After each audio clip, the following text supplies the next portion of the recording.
Hello friends, नमस्कार। Welcome to my channel Shanti peace of mind. दोस्तों, आज मैं तुलसी जी की महिमा आपको बताने वाली हूँ। चलिए आप और हम मिलकर सुनते हैं। दोस्तों, आप और हम जैसे जानते हैं कि तुलसी जी के पत्र के बिना भगवान विष्णु जी की पूजा पूर्ण नहीं मानी जाती और भगवान विष्णु जी को तुलसी पत्र चढ़ाना से वो बहुत प्रसन्न होते हैं।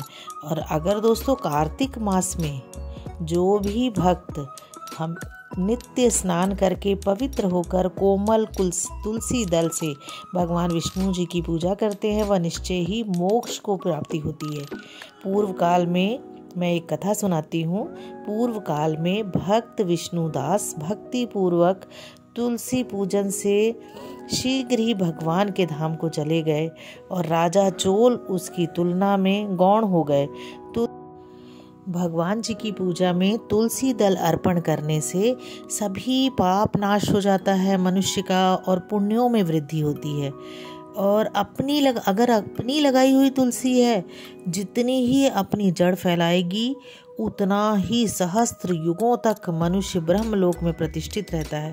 यदि कोई तुलसी मिले जल में स्नान करता है तो वह पाप मुक्त होकर धन्य हो जाता है। जिसके घर में तुलसी का पौधा विद्यमान है उसका घर तीर्थ के समान है, वहाँ यमराज के दूत नहीं आते। जो मनुष्य तुलसी काष्ठ संयुक्त गंध धारण करता है कोई पाप उसके शरीर का स्पर्श नहीं करते। जहाँ तुलसी वन की छाया हो वहीं पर पितरों की तृप्ति के लिए श्राद्ध करना चाहिए। जिसके कान में, मुख में और मस्तक पर तुलसी के पत्ते की निशानी दिखाई देती है तो उस पर प्रेत की छाया कभी नहीं पड़ सकती। आदि काल में हरि मेधा और सुमेधा नाम के दो ब्राह्मण थे।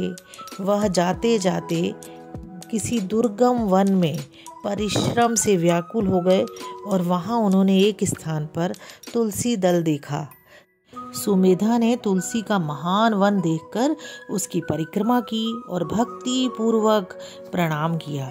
यह देखकर हरि मेधा ने पूछा कि तुमने अन्य सभी देवताओं और तीर्थ व्रतों के रहते रहते तुलसी वन को प्रणाम क्यों किया?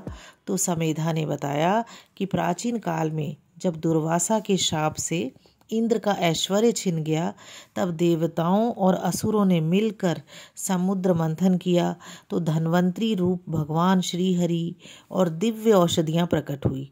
उन दिव्य औषधियों में मंडलाकार तुलसी उत्पन्न हुई जिससे ब्रह्मा और देवताओं ने श्री हरि को समर्पित किया और भगवान ने उसे ग्रहण कर लिया। भगवान नारायण संसार के रक्षक और तुलसी उनकी प्रियतम है, इसीलिए मैंने उन्हें प्रणाम किया है। सुमेधा इस प्रकार कह ही रहे थे कि सूर्य के समान अत्यंत तेजस्वी विशाल विमान उनके निकट आकर उतरा। उन दोनों के समक्ष ही वहाँ एक बरगद का वृक्ष गिर पड़ा और उसमें से दो दिव्य पुरुष प्रकट हुए। उन दोनों ने हरि मेधा और सुमेधा को प्रणाम किया।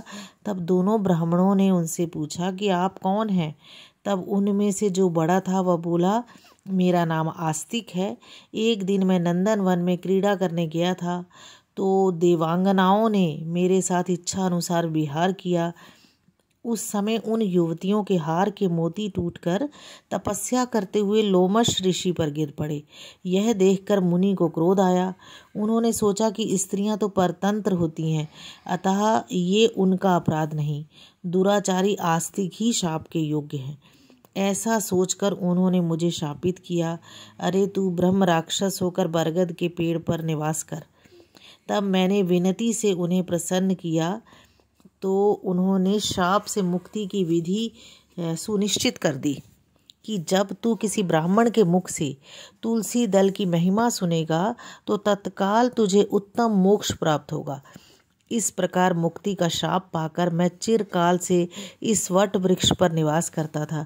आज दैववश आपके दर्शन से मेरा छुटकारा हुआ। तत्पश्चात वे दोनों श्रेष्ठ ब्राह्मण परस्पर पुण्यमयी तुलसी जी की प्रशंसा करते हुए तीर्थ यात्रा को चल दिए। इसीलिए भगवान विष्णु को प्रसन्नता देने वाले इस कार्तिक मास में तुलसी की पूजा अवश्य करनी चाहिए। दोस्तों, तुलसी की महिमा अपरंपार है।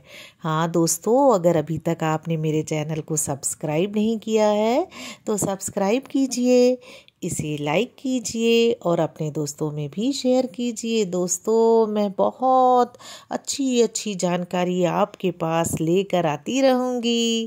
Thank you.